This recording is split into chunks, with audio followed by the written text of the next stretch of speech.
अंतरिक्ष की असीम खामोशी में एक अकेला इंसान सज़ा काट रहा था। ऐसी सज़ा जिसमें मौत भी बेरहमान लगती थी। 50 साल की तन्हाई एक वीरान पत्थर पर, जहाँ ना हवा थी ना आवाज़ थी, सिर्फ अपने ख्यालों की गूंज थी। लेकिन फिर एक दिन उसके जीवन में कोई आया, ना इंसान ना पूरी तरह मशीन, एक ऐसी मौजूदगी जिसने उस पत्थर को घर बना दिया और सज़ा को ज़िंदगी। पर किस्मत को ये मंजूर नहीं था। अब आज़ादी दरवाजे पर खड़ी थी। उसी वक्त उससे वो छीन लिया गया जो उसे जीने की वजह दे चुका था। अब सवाल ये था, क्या इंसान सच में अकेलेपन से बच सकता है, या कुछ जुदाइयाँ इंसान को हमेशा के लिए खाली कर देती हैं। Welcome to the show.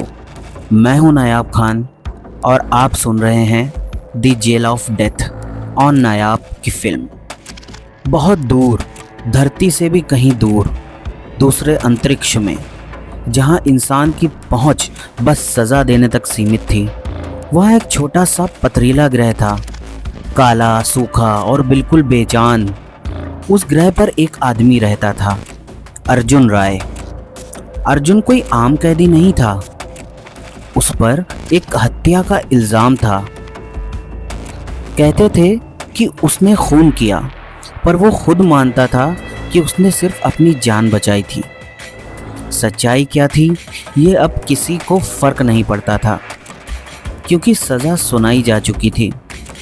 50 साल की अकेली कैद, ना कोई साथी ना कोई आवाज़। एक छोटा सा बेस, कुछ मशीनें और अंतहीन सन्नाटा। समय यहाँ धीरे धीरे, बल्कि बहुत धीरे चलता था। हर दिन जैसे साल बन जाता था। शुरुआत में अर्जुन ने खुद को संभालने की कोशिश की। वो खुद से बातें करता, दीवारों को घूरता, पुरानी यादों को बार बार जीता। लेकिन धीरे धीरे तन्हाई उसके अंदर उतरने लगी। उसे लगने लगा कि हर चीज़ उसके खिलाफ है, मशीनें भी, उसकी सांसें भी। वो हर आवाज़ से डरता, हर खामोशी से घबराता। समय के साथ वो खुद से भी डरने लगा था।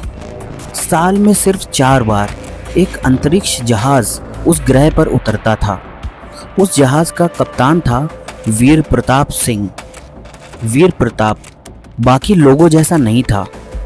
उसकी आंखों में कठोरता कम थी और समझ ज़्यादा थी।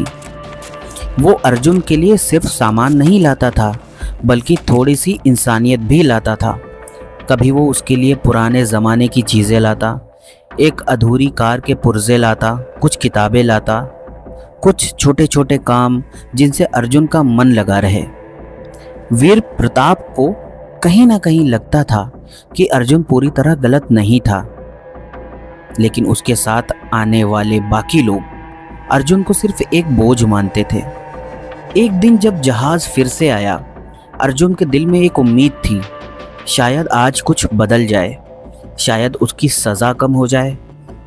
लेकिन खबर आई, उसकी माफ़ी की अर्जी ठुकरा दी गई है। अब कोई केस दोबारा नहीं देखा जाएगा। ये सुनकर अर्जुन के अंदर कुछ टूट गया, जैसे किसी ने उसकी आखिरी उम्मीद भी छीन ली हो।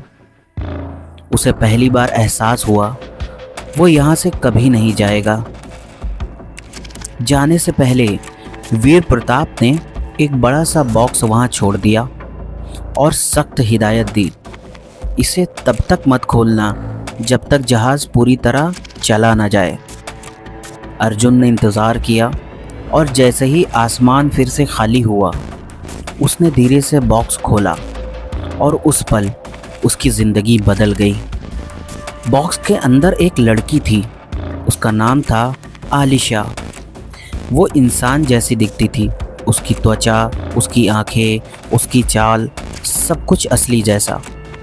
लेकिन वो इंसान नहीं थी, वो एक मशीन थी। एक ऐसी मशीन जो महसूस कर सकती थी। शुरुआत में अर्जुन ने उसे ठुकरा दिया। उसे लगा ये सिर्फ एक खिलौना है। उसकी तन्हाई का मजाक उड़ाने के लिए वो उससे दूर भागता, उसे नज़रअंदाज करता।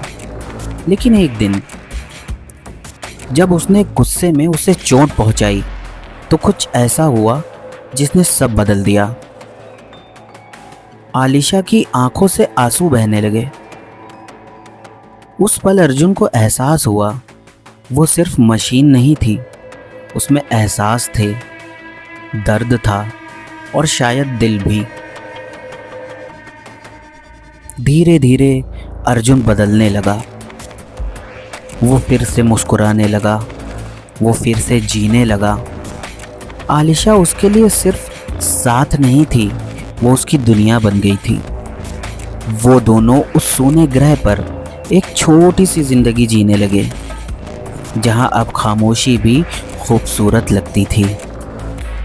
लगभग 1 साल के बाद जब जहाज़ फिर से आया, इस बार खबर अलग थी। अर्जुन को माफ़ कर दिया गया था, वो आज़ाद था, वो घर जा सकता था।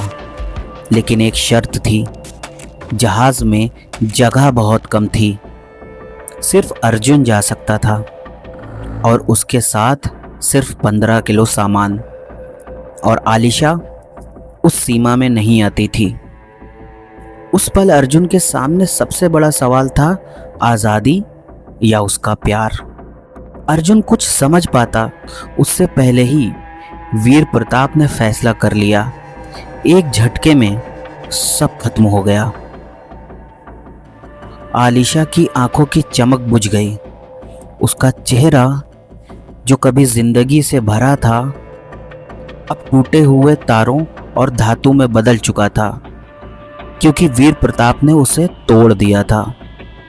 और उसके होंठ बस एक नाम दोहरा रहे थे, अर्जुन। अर्जुन वापस धरती की ओर जा रहा था। उसके पास अब सब कुछ था, आज़ादी, जिंदगी, मौका।